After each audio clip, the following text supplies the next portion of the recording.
अस्सलाम वालेकुम नाज़रीन। नाज़रीन, मैं हूं इरशाद अंसारी और आप देख रहे हैं एक्सप्रेस डिजिटल। नाज़रीन, हमने इस पे 2 प्रोग्राम किए हैं, उसी की कंटिन्यूटी है क्योंकि उस पे काफ़ी रिएक्शन आया है। हम ये आपको बताएंगे कि हुकूमत की तरफ से जो पेंशन रूल्स अमेंडमेंट उसमें जो की गई, उसके क्या असरात आए और उसके बाद जो पेंशनर्स की जो तंजीमें हैं वो एक्टिव हुई। और पहले मरहले में तो हुकूमत को वजाहती जो ऑफिस मेमोरेंडम है वो जारी करना पड़ा और उसमें कुछ वजाहतें की और फिर ये कहा गया कि जो मौजूदा जो पेंशनर हैं उसकी जो है वो 25 साल की मुद्दत का भी उस पर इतलाक़ नहीं होगा और बाकी बेनिफिट्स भी उनके रहेंगे। इसी तरह जो इजाफा होगा उसका भी उन पर इतलाक़ होगा। फिर जो प्री मेच्योर जो रिटायरमेंट लेंगे उनको भी जो लीव इनकैशमेंट ले चुके हैं वो लीव इनकैशमेंट उनकी इंटैक्ट रहेगी और इसी तरह उनकी 3% की जो कटौती है वो भी नहीं होगी। तो इस पे अब जैसे जैसे पेंशनर्स को इन अमेंडेड रूल्स की समझ आ रही है, उसको वो देख रहे हैं, तो उस पर वो रिएक्शन उनका शदीद होता जा रहा है। तो उसी तसलसल में हम आपको बताएंगे कि आज हमने जो वफाकी रिटायर्ड सरकारी मुलाजिम की जो तंजीम है पेंशनर्स की, उनके सेक्रेटरी जनरल सैयद फ़र्रुख सैर साहब हमारे साथ हैं। हम उनसे गुफ्तगू करेंगे और वो बताएंगे कि जो पेंशन रूल्स में अमेंडमेंट की है उसके उन पे क्या असरात पड़े हैं और आगे क्या पढ़ सकते हैं। और अगर हुकूमत इसमें जो है वो किसी किस्म की जो है लचक का मुजाहरा नहीं करती तो फिर पेंशनर्स की जो एसोसिएशन है उसका क्या रिएक्शन होगा। हम आपको फ़र्रुख सैर साहब से बात करवाते हैं। अस्सलाम वालेकुम फ़र्रुख साहब। वालेकुम अस्सलाम।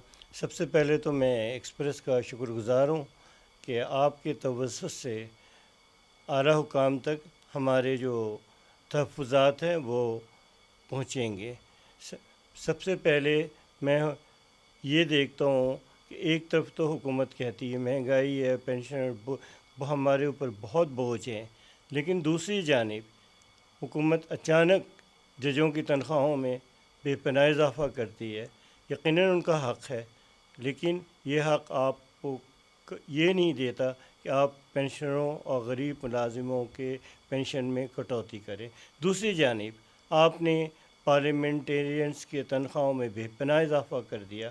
ठीक है, उनका हक़ है, उनको भी मिलना चाहिए, लेकिन एक तरफ महंगाई 32%, महंगाई 25% और पेंशनरों में बजाय इजाफ़ा के आप कटौती और आने वाले मुलाजिमीन के लिए आपने तो सर दर्द कर दिया है पेंशन की नई इस्लाहात के तहत। अच्छा, इसमें मैं फ़र्रुख साहब आपसे एक क्वेश्चन करूंगा छोटा सा कि हुकूमत ये कहती है कि वो मजबूर है चूँकि IMF के प्रोग्राम में है और पेंशन का बिल जो है वो और पे और पेंशन का इतना स्वेल कर गया है कि वो वायबल नहीं है। तो मुश्किल हालात से मुल्क को निकालने के लिए उनको ये सख्त फैसले करने पड़े हैं। क्या आप इससे इत्तेफाक करते हैं? वाकई जो है ऐसा है? अगर ऐसा है तो फिर एज ए पाकिस्तानी हमें मिल के जो है वो इस भंवर से निकलना चाहिए। देखिए जी, ये तो जब हम स्कूल जा रहे थे उस वक्त भी यही प्रॉब्लम थी कि मुल्क मुश्किल हालात से गुज़र रहा है। लेकिन आप देखें, एक तरफ एडवाइज़र्स 25-25 लाख पे आप अपॉइंट कर रहे हैं, दूसरी तरफ गरीब सरकारी मुलाजमीन की आप पेंशन में जो है कटौती कर रहे हैं। आप कहते हैं पेंशन बोझ है। दुनिया में हर जगह जो है पेंशन मिलती है और इंग्लैंड में तो जब आप 60 साल की उम्र के होते हैं तो आपको मेडिसिन भी फ्री है। यहाँ तो हमें दवाइयाँ भी ख़रीदनी पड़ती है, महंगाई भी मीट करना पड़ता है, तनख्वाह दौरान मुलाजमत इतनी होती नहीं है कि हम बचत करें। सारी हम डिपेंड करते हैं इस पेंशन पे, बच्चों की शादी, मकान की तामीर।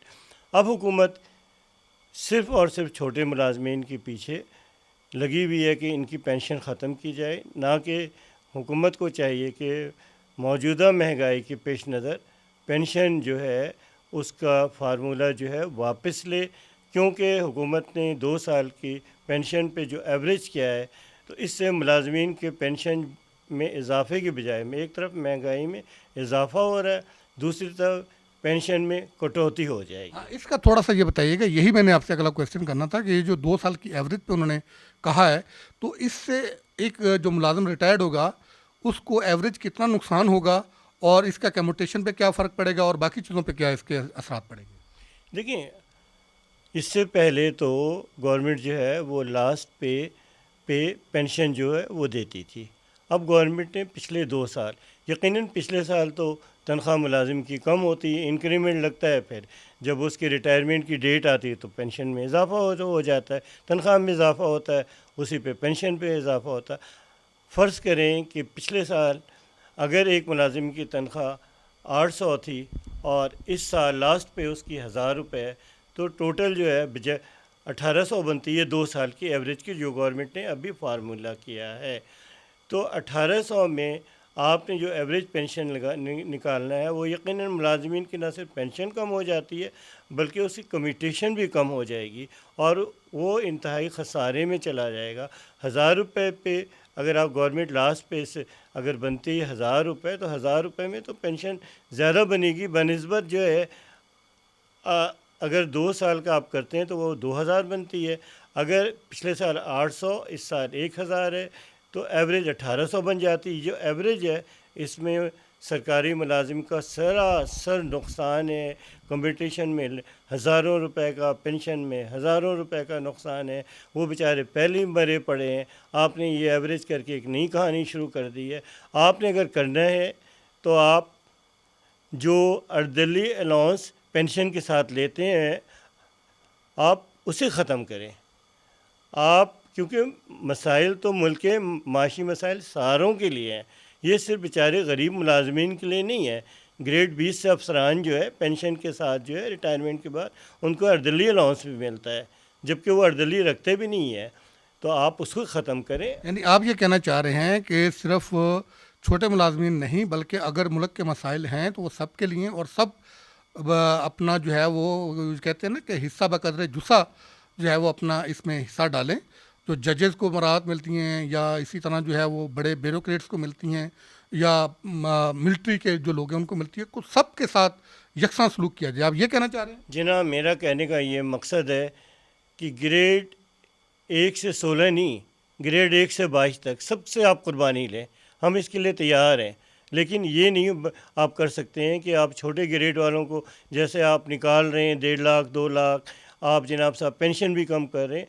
आप जब पेंशन कम करते हैं तो नुकसान तो छोटे मुलाजमीन का है, बड़े मुलाजमीन को तो पेंशन के साथ आफ्टर रिटायरमेंट भी आप अर्दली अलाउंस देते हैं, वो छोटे मुलाजमीन को नहीं मिलता है। ग्रेड 20 और ऊपर के अशरफिया जितने भी हैं, जिसमें जजेस और ब्यूरोक्रेट्स और भी दीगर जो हैं, उन सबको मिलता है। जिनको अर्दली अलाउंस मिलता है उसको आप ख़त्म करें ना, नंबर 1।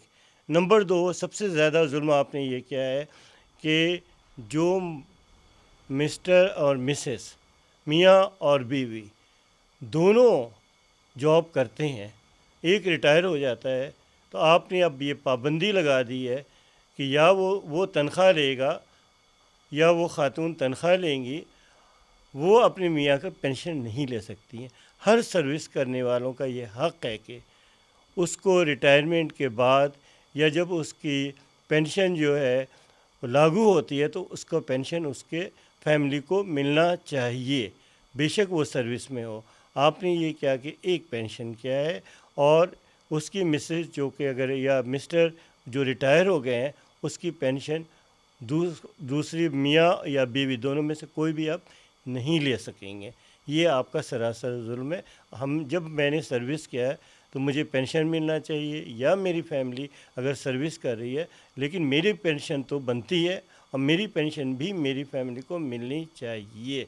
अच्छा, मेरा एक क्वेश्चन और है और उसके बाद हम इसको वाइंड अप करेंगे। वो ये कि अर्ली जो रिटायरमेंट लेते हैं, प्री मैच्योर रिटायरमेंट, उस पर भी उन्होंने कहा है कि जो आपकी एज होती है, जो 60 साल की एज रिटायरमेंट की सुपरवेंशन की एज, उस तक जो पीरियड बचेगा उसमें 3% सालाना की कटौती की जाएगी। तो उसको आप किस नज़र से देखते हैं कि क्या वो भी जो है वो जो रिटायर्ड मुलाजमीन है, और इसी तरह लीव इनकैशमेंट भी उनको नहीं मिलती अब, ठीक है, और फिर 1 साल की वो उनको वो मिलती थी, छुट्टी ले सकते थे या वो लीव इनकैशमेंट ले सकते थे, तो वो भी उनकी ख़त्म कर दी गई है। तो इस पे आपका क्या है? देखिए जी, छुट्टी तो सरकारी मुलाजमीन का हक़ था। ये सरकार ने ही फ़ैसला किया था कि अगर दौरान मुलाजिमत वो सरकारी मुलाजिम छुट्टी नहीं लेता है तो रिटायरमेंट के वक्त उसे लीव इनकैशमेंट 1 साल की, बेशक उसकी 10 साल की छुट्टी हो, लेकिन सिर्फ और सिर्फ आप 1 साल की सैलरी उसे आप देते थे। आपने वो भी ख़त्म कर दिया। मतलब कि मुलाजिम जाए तो किधर जाए, वो तो उसका हक़ है भाई, उसने अपनी छुट्टी की जगह आप उसको पैसे दे रहे हैं।